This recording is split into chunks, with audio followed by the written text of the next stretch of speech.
Special intensive revision অর্থাৎ SIR মামলায় বড় ধাক্কা। কমিশনের 12 নম্বর নথি হিসেবে আধার কার্ডকে রাখতে হবে, মান্যতা দিতে হবে জানিয়ে দিল সুপ্রিম কোর্ট।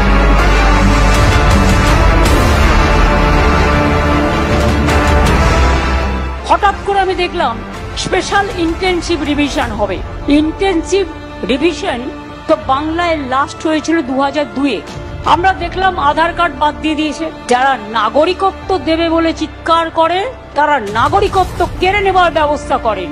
এই এসআরএন নামে একটা এনআরসি করার প্রক্রিয়া চালাচ্ছিল, কিন্তু অপোজিশন স্টেটগুলো হচ্ছে ওদের টার্গেট, তার মধ্যে বাংলা অন্যতম টার্গেট। আজকে বিহার একটু রিলিফ পেয়েছে।